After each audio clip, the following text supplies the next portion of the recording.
Good morning students. देखो आज का जो हमारा टॉपिक है मतलब वही था जो the outbreak of the revolution, उसी को हम आगे कंटिन्यू करेंगे। ठीक है, तो इसमें मैंने तो कुछ लिखा नहीं हूँ बोर्ड पर। ठीक है, मैं बस बुक से समझा दे रहा हूँ क्योंकि बोर्ड में फिर लिखो तो टाइम कंज्यूमिंग भी लगता है थोड़ा सा। ठीक है, और वीडियो जो है वो भी थोड़ा सा हल्का सा लेंथी हो जाता है। और मैं ये बताना चाह रहा हूँ कि आपको मतलब जो फर्स्ट चैप्टर मैंने कंप्लीट करा चुका हूँ ज्योग्राफी का, ठीक है, वो आपके टेस्ट में कम्प्लीटली आएगा। ठीक है, अभी ये सेकंड चैप्टर नहीं दे रहा हूँ मैं, मतलब हिस्ट्री का ये जो फ्रेंच रिवॉल्यूशन वाला जो चैप्टर है वो अभी नहीं दे रहा हूँ मैं। ठीक है, सिर्फ वही एक ही चैप्टर दे रहा हूँ, लेकिन उसको आपको अच्छे से करना है। ठीक है, देखो अब जो है हम ये टॉपिक को अच्छे से कंटिन्यू करते।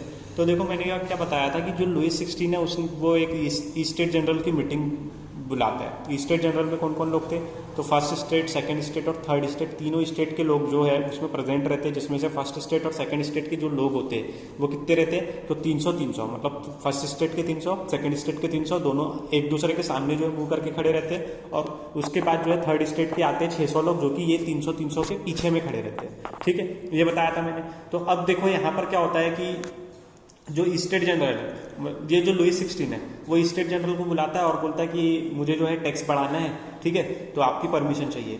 ठीक है, तो यहाँ पर जो थर्ड स्टेट है वो क्या करती है? मना कर देती है कि नहीं, हम परमिशन नहीं देंगे। ऊपर से जो है इनका वोट देने का जो अधिकार है वो भी रहता नहीं है उतना। ठीक है, तो थर्ड स्टेट जो है वो क्या करती है कि थर्ड स्टेट में बहुत सारे ये लोग अपने एजुकेटेड मेंबर जो है वो शामिल करवाते हैं। ठीक है, और 40,000 लेटर जो है ये किसान लोग जो है ये इनको मनाही रहती है, मतलब इन लोग शामिल नहीं हो सकते, लेकिन फिर भी जो है इन लोगों का लेटर एक्सेप्ट किया जाता है और इनकी जो भी मांगे रहती है वो पूरी की जाती है और कभी कभी नहीं भी की जाती है। ठीक है, तो यहाँ पर देखो वोटिंग जो होती है स्टेट जनरल में in the past had been conducted according to the principle that each state had one vote. ठीक है, मतलब जो वोटिंग होती थी पास्ट में अगर देखा जाए तो वहाँ पर क्या होती थी कि हर एक स्टेट की जो है एक वोट जो है वो काउंट की जाएगी।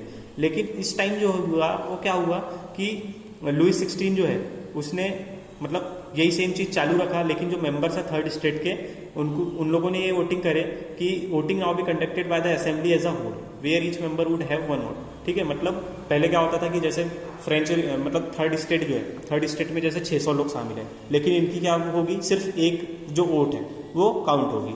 और जो सेकंड स्टेट और जो फर्स्ट स्टेट है उनकी भी एक वोट काउंट होगी और फर्स्ट स्टेट की भी एक वोट काउंट होगी। तो जो फर्स्ट स्टेट और सेकंड स्टेट वाले जो लोग होते थे वो हमेशा क्या होते थे कि राजा के पास रहते थे, तो उनकी 2 वोट हो जाती थी। और थर्ड स्टेट वाले अगर नहीं भी है तो क्या होता था? एक वोट गई तो मेजोरिटी मान के चलो दोनों स्टेट की होगी और जो है मतलब नया टैक्स वो पास हो जाता था। लेकिन अब इन लोगों ने थर्ड स्टेट वालों ने इस बार क्या करे कि नहीं, अब जो पूरी के पूरे जो 600 मेंबर है उनकी एक एक वोट होनी चाहिए, मतलब 600 वोट होनी चाहिए।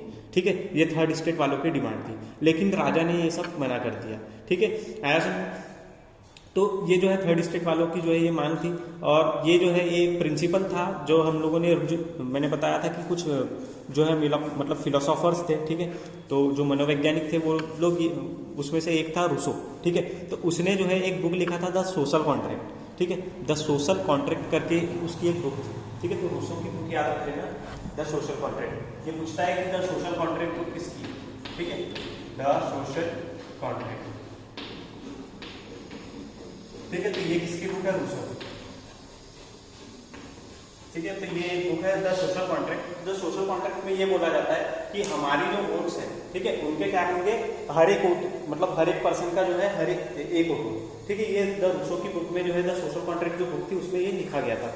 ठीक है, तो when the king rejected this proposal the members of the third state walk out of the assembly in protest. तो जैसे ही जो किंग रहता है लुईस 16 वो क्या करता है? ये प्रपोजल को रिजेक्ट कर देता है। तो वैसे ही जो थर्ड स्टेट के जो मेंबर होते हैं वो क्या करते हैं? इसके खिलाफ जो है वहाँ से निकल जाते हैं। मतलब पहले तो सबसे पहले वो जो महल जो जहाँ पर ये मीटिंग अरेंज करवाता है वहाँ से निकल जाते हैं और इसके खिलाफ क्या करना चालू कर देते हैं? धरना देना चालू कर देते हैं। ठीक है, इसके खिलाफ प्रोटेस्ट चालू कर देते हैं।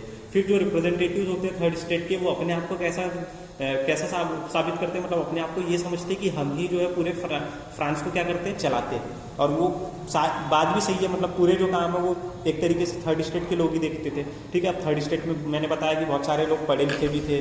ठीक है, फिर उसके बाद कई जो है वो समृद्ध थे, मतलब उनके पास संपत्तियाँ बहुत थी। फिर उसके बाद जो किसान वगैरह जो है ये सब खाने के लिए जो है ये चीज़ें जो है वो प्रोड्यूस करते थे। ठीक है, तो एक तरीके से जो थर्ड स्टेट है वही क्या था? एक तरीके से पूरा फ्रांस को जो है वो चलाता था। ठीक है, फिर आता है 20 जून। ठीक है, तो on 20 June they assembled in the hall of an indoor tennis court in the grounds of Versailles They declared themselves as a national assembly and sought not to disperse till they had drafted a constitution for France that would limit the powers of the monarch. ठीक है, तो 20 जून को क्या होता है कि एक जो है एक मीटिंग जो है इनकी वर्सलीज में होती है। ठीक है, वर्सलीज एक जगह का नाम है, तो वर्सलीज में एक मीटिंग होती है और वहां पर ये लोग जो है वो अपने आप को क्या करते हैं, एक तरीके से नेशनल असेंबली जो है वो घोषित कर देते हैं कि हम ही अब क्या है, एक तरीके से सभा है और हम ही क्या करेंगे, कानून बनाएंगे। ठीक है, आ रहा समझ में, और हम एक ऐसा कानून बनाएंगे जिसमें जो राजा की ताकत है वो क्या हो, एक तरीके से सीमित हो जाए। ठीक है, मतलब वो राजा क्या करे, एक तरीके से मोनार्च मतलब एक तरीके से क्या होता है, जिसका एक ही शासक हो। ठीक है, मतलब एक तरीके से राजा, तो जो मोनार्ची है वो क्या हो जाए, एक तरीके से सीमित कर दे उसको,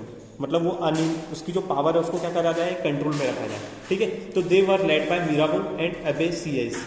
Mirabeau was born in a noble family but was convinced of the need to do away with a society of feudal privilege। ठीक है, तो ये दो बंदे रहते हैं, एक मिराबो और एबे सियेस। ठीक है, तो इनको जो है मतलब नेशनल असेंबली का जो आइडिया है वो ये दोनों देते हैं, जिसमें से जो मिराबो होता है वो एक मतलब नोबल फैमिली मतलब एक राजा महाराजा की जो परिवार है उसमें पैदा होता है, लेकिन फिर भी जो है ये इसके मन में जो है एक तरीके से दया की भावना रहती है किसके प्रति, जो थर्ड स्टेट के लोग हैं उनके प्रति। ठीक है, और वो चाहता है कि उनको जो है वो अधिकार मिले जो जिसके वो हकदार है। ठीक है, तो he brought out a journal and delivered powerful speeches to the crowd assembled at Versailles. तो वो क्या करता है, कुछ मतलब अपनी जो है स्पीच जो है वो तैयार करके लाता है और अपनी एक स्पीच जो है एक शक्तिशाली स्पीच जो है मतलब ऐसी स्पीच देता है जिसके कारण क्या हो जाए, लोगों के अंदर एक एनर्जी जो है वो क्रिएट हो जाए। ठीक है, तो ऐसी स्पीच जो है ये वर्सेलिस के जो असेंबल जहाँ पर मतलब जो थर्ड स्टेट के लोग जमा होते हैं वहाँ पर ये अपनी ऐसी स्पीच देता है जिसके कारण क्या होता है कि थर्ड स्टेट के लोग में क्या होता है, एक तरीके से एनर्जी आ जाती है और वो लड़ने के लिए क्या होते हैं, एक तरीके से तैयार हो जाते हैं। ठीक है, तो ये सारी चीज़ें जो है हमने इस लेक्चर में देखे। ठीक है, बाकी हम आगे कल पढ़ेंगे।